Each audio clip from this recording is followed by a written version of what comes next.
So good morning students. तो आज हम जो मिसलेनियस में एक दो क्वेश्चन बाकी था ना उसको कंप्लीट कर देंगे। तो उतना ही करेंगे आज, ज़्यादा क्वेश्चन नहीं है। तो 14 से बाकी है। तो 14 क्वेश्चन तो ऐसे ये क्वेश्चन कोई मतलब जनरल क्वेश्चन जैसा है। तो ये सीबीएसई में इतना इम्पोर्टेंट नहीं है। So but I will discuss this. इसमें हमको दिया है कि you have to form a determinant of order 2। मतलब एक सेकेंड ऑर्डर डिटर्मिनेंट हमको फॉर्म करना है। आपको पता है कि सेकेंड ऑर्डर डिटर्मिनेंट में हम लोग को कितना एलिमेंट्स चाहिए? There are we need 4 elements to form a second order determinant. तो ये जो डिटर्मिनेंट होगा तो इसमें हम लोग यूज़ कर सकते हैं ओनली 0 और 1, सिर्फ 0 या 1 को यूज़ कर सकते हैं। मतलब every place can be filled up by either 0 और 1। उसके बाद बोला है कि what is the probability that the value of the determinant is positive. मतलब इसका वैल्यू पॉजिटिव आना चाहिए। तो देखो पहले हम लोग निकालना कि टोटल कितना इसका डिटर्मिनेंट हम बना सकते हैं। तो टोटल तो हमको निकल जाएगा कि total number of determinants, total how many determinants can be form. Total तो बहुत सिंपली निकल जाएगा, total number of determinants, because every place you can fill up by 2 ways. So there are 4 places you have to fill up by any one, either by 0 or 1. So the first place can be filled up by 2 ways, second by 2 ways, third by 2 ways and fourth by 2 ways. Total हो गया कितना? 16. तो 16 ways you can fill up this place. अभी हमको देखना है कि तो फिलअपिंग दैट प्लेसेस, जैसे कि अभी हमको ऐसे फिलअप करना होगा कि so that it will be positive. तो ऐसा कितना डिटर्मिनेंट मिलेगा जिसमें ही हमको वैल्यू पॉजिटिव आता है। तो देखो हम लोग इसको देख सकते हैं न्यूमेरिकली। जैसे कि पॉजिटिव आना है तो एक्सिस क्लियर है कि तो ये 2 प्लेस जो है, ये 2 प्लेस फिक्स्ड हो गया, ये दोनों प्लेस में 1 आना चाहिए, तभी इसमें पॉजिटिव आने का चांसेस है। तो टू गेट पॉजिटिव ना क्या करना होगा? तो फिर ये दोनों में दिस 2 प्लेसेस, ये 2 प्लेस है, तो ये दोनों में एक में तो मिनिमम 0 आना ही है, मिनिमम एक 0 आना ही है, क्योंकि 1 दोनों में 1 आ जाएगा तो ये वैल्यू पॉजिटिव नहीं होगा। इसलिए दोनों में से एटलीस्ट 1 0 आना ही है। तो you can take suppose if you take 0 here, यहाँ में हम 0 या 1 कुछ भी ले सकते हैं। सपोज हम यहाँ में 1 ले लिया तब भी ये पॉजिटिव होगा। सिमिलरली हम अभी यहाँ में 0 लेंगे तो यहाँ में 0 ले सकते हैं, ये अनदर हो गया। फिर थर्ड हम लोग क्या कर सकते हैं, यहाँ में हम 0 नहीं ले रहे, सपोज 1 ले रहे हैं, तो यहाँ में हमको 0 लेना पड़ेगा। तो I think this we are the possibilities here, no more possibilities left I think here. क्योंकि और दूसरा केस हम कुछ भी लेंगे तो पॉजिटिव आ जाएगा, नहीं आएगा। तो ये 3 ही केस है जिसमें पॉजिटिव आएगा। सो देयरफॉर तो रिक्वायर्ड प्रोबेबिलिटी जो होगा, प्रोबेबिलिटी कितना होगा? 3 out of 16. So obviously directly 3/16 होगा। There is nothing to do, just directly you can go for it. Okay, so after that you go for question number 15. तो question number 15 जो है, this is directly the application of conditional probability। यहाँ में हमको कुछ data दिया है, मतलब probability that A fails, मतलब in an assembly there are 2 subsystem A and B। तो इसमें इलेक्ट्रॉनिक सिस्टम है, इलेक्ट्रॉनिक असेंबली है, जिसमें A फेल्स का प्रोबेबिलिटी दिया हमको, ये गिवन है 0.2। Probability of B fails alone, ये भी दिया है, B फेल्स एलोन, इसका प्रोबेबिलिटी है 0.15। और probability that A and B fail, तो A एंड B फेल का एरिया है 0.15 अगेन। तो यहाँ पे देखो हम लोग को ए फेल्स दिया है, बी फेल्स एलोन दिया है, ए एंड बी फेल दिया है, लेकिन बी फेल्स हमको और भी एक सही है कि ए फेल्स है तो बी फेल्स भी सही है। तो बी फेल्स में हम लोग का 2 केस आएगा, तो हम लोग बी फेल्स निकालने जाएंगे तो हम लोग का ऐसा आएगा कि probability of B fails alone plus probability and A and B fails ना, ये दोनों केस आएगा, एक तो एलोन और तो, क्योंकि आप लोग जब ऐसे जैसे कि तुम इसका एज से देखेंगे, सपोज मान लो ये ए फेल्स है, ये बी फेल्स है, तो ये ए फेल्स है और ये बी फेल्स है, तो हमको जब बी फेल्स पूरा निकालना होगा तो एक तो आएगा ए एंड बी फेल्स, ये हो गया ए एंड बी ना, ए इंटरसेक्शन, तो and B, this is the part B fails alone, तो दोनों को प्लस करने से हमको ये प्रोबेबिलिटी मिलेगा, प्रोबेबिलिटी ऑफ बी फेल्स का। सिमिलरली हमको ए फेल्स एलोन चाहिए तो हमको probability of A fails minus probability of intersection B fails होगा, तो ये हम लोग को सही होगा क्वेश्चन में, तो इसे हम निकाल लिया इसको। बी फेल्स एलोन का हो गया 0.15 और ए एंड बी फेल्स का हो गया 0.15, टोटल हो गया 0.3। अभी हमको निकालना क्या है, let's go for the required. तो रिक्वायर्ड क्या है, तो क्वेश्चन 1 दिया है probability, conditional probability of A fails given B fails. तो ये तो हम लोग डायरेक्ट फॉर्मूला से जाएगा, तो पहले आएगा क्या, ए एंड बी फेल्स आएगा इन द न्यूमरेटर, मतलब इंटरसेक्शन आएगा ना, और divide by what, probability of second event that is B fails. तो ये हमको अभी ये हमको ज़रूरत हो गया, तो ए एंड बी फेल्स का हमको दिया 0.15 और इसका हो गया हम लोग निकाल लिया था 0.3, सो ये directly 15/30, so it is how much, 1/2.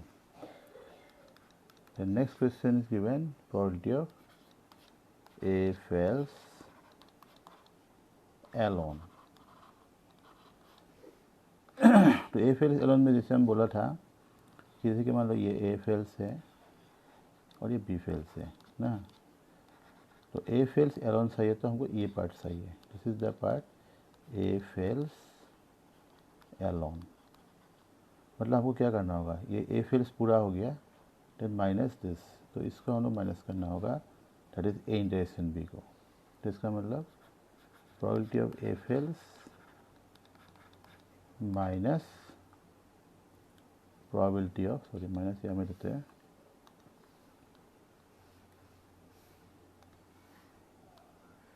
Minus probability of A and B fails होगा ना, ए एंड बी फेल्स। तो वेरी सिंपल है ये, ए फेल्स का हमको दिया है 0.2 और ए एंड बी फेल्स दिया है 0.15, तो ये हो गया 0.05।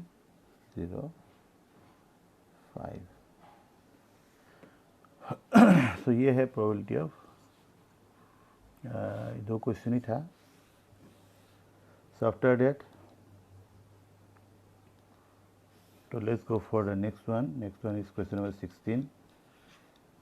तो 16 में दिया है there are 2 bags, the first bag contains, so 2 bag है, suppose this is the bag 1 and it contains 3 red and 4 black, 3 red and 4 black। और दूसरा बैग दिया है, क्या दिया है, there are 4 red and 5 black, sorry 4 red and 5 black। So now what is our question? Question is what? One ball is transferred from bag 1 to bag 2। तो एक ball जो है बैग 1 से बैग 2 में ट्रांसफर किया है, वन बॉल इज ट्रांसफर्ड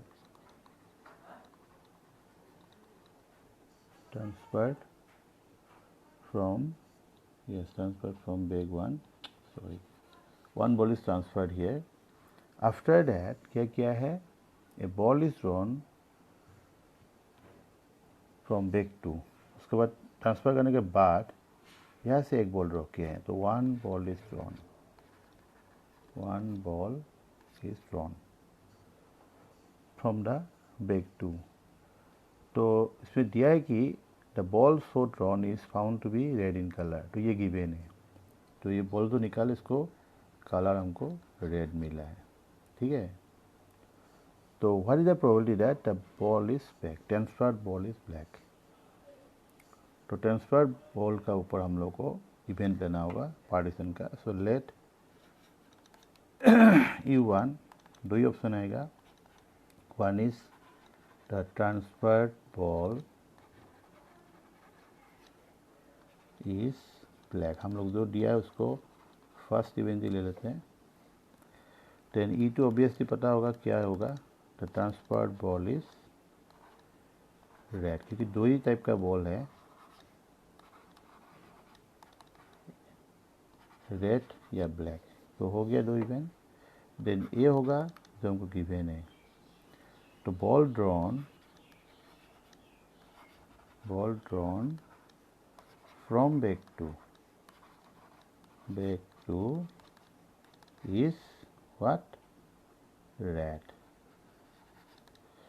तो ये क्वेश्चन, ये पहले का एक क्वेश्चन था स्टार्टिंग में, उसका जैसा ही है, एक्सरसाइज में था हम लोग का। तो यहाँ में हम लोग को पहले निकालना होगा प्रोबेबिलिटी ऑफ U1। U1 मतलब what is the probability of transferred ball is black, मतलब यहाँ से बैग 1 से बॉल निकाला है ना, तो बैग 1 से रेड मिलने का प्रोबेबिलिटी क्या है, जो बॉल हम निकाला है वो रेड होने का प्रोबेबिलिटी क्या है। तो ब्लैक होने का 4 ब्लैक है आउट ऑफ 7, तो ये होगा 4/7। सिमिलरली E2 मतलब गेटिंग रेड, तो 3 आउट ऑफ 7, तो 3/7। ये बहुत सिंपल से आ गया। लेकिन अभी ये जो है ये इतना सिंपल नहीं होगा। ए गिवन U1 का मतलब क्या है, तो ए गिवन ए का मतलब है कि जो बॉल हम निकाला था सेकेंड से वो रेड आने का प्रोबेबिलिटी क्या है, and given that the transferred ball was black. तो ट्रांसफर्ड बॉल जो ब्लैक होगा तो यहाँ में एक ब्लैक बॉल ऐड होगा, तो इसका मतलब यहाँ में हम लोग का क्या होगा, बैग 2 में हम लोग का क्या रहेगा, एक काम करते हैं, इसको हम ऐसे डायग्राम दिखा देते हैं तो क्लियर लगेगा थोड़ा। तो फर्स्ट केस में हम लोग का ऐसा होगा, मान लो कि ये हम लोग का बैग 2 है, जब ट्रांसफर्ड बॉल हम लोग का ब्लैक है, सपोज ये ब्लैक बॉल दिया है हम लोग ना, 1 ब्लैक, तो 1 ब्लैक देगा, तो अभी हम लोग का पास कितना होगा, how many, you will have 4 red and ये 1 + 5 तो 6 ब्लैक हो गया ना। नाउ अभी ऐसे हमको रेड मिलेगा प्रोबेबिलिटी निकालना है, तो ऑब्वियसली रेड मिलेगा प्रोबेबिलिटी कितना होगा, तो 10 हो गया, 10 में से 4 रेड है तो 4/10। सिंपल, इसको कैंसिल मत करो, ऐसे रख दो। फिर नेक्स्ट हम लोग का आएगा ए गिवन E2। तो ए गिवन E2 में क्या होगा, अगेन गेटिंग रेड निकालना है, लेकिन ट्रांसफर्ड बॉल इज रेड। तो इन द सेकेंड के हम लोग का जो ट्रांसफर्ड बॉल है, इन द सेकेंड केस जो ट्रांसफर्ड बॉल है वो है रेड। तो अभी हम लोग एक रेड बॉल ट्रांसफर किया है, 1 रेड, तो यहाँ में 1 ब्लैक था ना, तो 1 रेड जब ट्रांसफर किया तो अभी हम लोग का पास रेड कितना हो जाएगा, रेड 5 होगा, लेकिन ब्लैक 5 ही रहेगा, क्योंकि यहाँ में अभी ब्लैक जितना था उतना ही रहेगा, है कि नहीं। तो ये हो गया, तो अभी गेटिंग रेड क्या होगा, गेटिंग रेड होगा 5/10। तो ये मिलने के बाद अभी हम लोग का क्वेश्चन डायरेक्ट बाय फॉर्मूला आ जाएगा। Now just you to go by Bayes theorem. So therefore the required probability है, that is probability of U1 given A निकालना है ना, that is probability of U1, probability of A given U1 divided by कितना आएगा, probability of U1, probability of A given U1 plus probability of E2 probability of A given E2। तो क्या होगा, U1 का मतलब हो गया अभी डाटा को हम लोग लिखना होगा, तो उसके लिए हमको अगेन लिखना पड़ेगा 4/7, 4/10 आएगा और 5/10। ओके, इस साइड याद रहेगा। तो 4/7 then 4/10, the denominator first part same 4/7 into 4/10 और सेकेंड पार्ट जो होगा 3/7 इंटू 5/10 होगा। सो नाउ टोटल इज ये 16/70 है, ये हो गया 16/70, हमको कैंसिल नहीं कर रहा है। 16 + 15 कितना होगा, 31/70। सो 16/31 होगा डायरेक्ट, तो इसमें कोई कैंसिल तो होने वाला नहीं है, तो दैट इज़ योर आंसर। तो that is the answer for exercise. और क्वेश्चन नंबर कितना था, ये 16 था, क्वेश्चन नंबर 16, ठीक है। तो ये हो गया। उसके बाद नेक्स्ट क्या होगा, नेक्स्ट सिंपल क्वेश्चन है क्वेश्चन नंबर 17। तो 17 क्या है, A and B are two events such that probability of A is not equal to 0, probability of B given equal to 1, then which of the following is correct. तो इसमें दिया है जो given है, probability of A is not equal to 0 and probability of B given A is equal to 1, then which of the option is correct. तो ये तो actually directly आ जाता है, डायरेक्ट इसको ब्रेक कर दो, ये मल्टीपल चॉइस का है। तो probability of B given A equal to 1,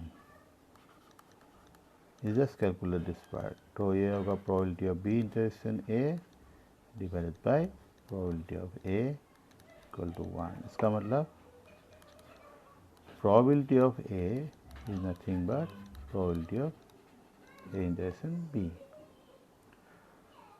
तो probability of A equal to probability of intersection B, इसका मतलब हम लोग क्या बोल सकते हैं इसमें,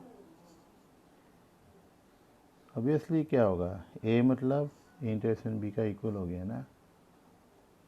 तो therefore what can be, what you can say, A intersection B is equal to A. So ये कब होगा, when A is a subset of, therefore what it happens. तो मान लो ये ए है, ये बी है, ऐसा होने से तो ए इंटरसेक्शन बी ए का इक्वल होगा ही नहीं, लेकिन कब होगा, ये तभी होगा जब ऐसा है कि ये बी है और ये ए है। अभी A intersection B and A equal हो गया, so therefore A is the what, subset of B होगा, ऑब्वियसली ये है। तो this is nothing but the option A. तो फर्स्ट ऑप्शन इज करेक्ट। ये मल्टीपल चॉइस का है, इजी है, तुम लोग भी कर सकते हो। उसके बाद question number 18, probability of A given B is greater than B A. तो इसमें हमको देखना है कि कौन सा करेक्ट होगा, which of the following is correct. तो यहाँ में इसको भी ऐसे कर सकते हैं हम लोग, इसको ब्रेक करना होगा। ए गिवन बी को हम लोग लिख सकते हैं A intersection B by P B and that is greater than P A ना। तो अभी हमको रिलेशन चाहिए ये दोनों में, पी ऑफ, इसको हम इधर लेके आएंगे तो हम उसको उल्टा भी कर सकते हैं। If you write like this, if you take P in the left side and take P B in the right side, तो ये हम लोग का हो गया P of B given A हो गया अभी ग्रेटर देन पी बी। तो I think this is the option you get दिया, B given A and P B में रिलेशन है, that is given an answer, option सी में है। जस्ट उल्टा गार्डन से हो जाता है। देन व्हाट अबाउट 19 भी डायरेक्ट हमको दिया है कि P A plus P B minus P of A and B मतलब A intersection B is equal to P A. ये कैसा है क्वेश्चन दे दिया, तो ये तो डायरेक्ट पी ए कैंसिल हो रहा है, तो हम लोग ऐसे लिख सकते हैं P of B equal to P of A intersection B. तो ये तो हम लोग if you take it into right hand side B by P B, ये तो ए गिवन बी हो जाएगा। सो probability of A given B is equal to 1. I think that is your answer. Yes.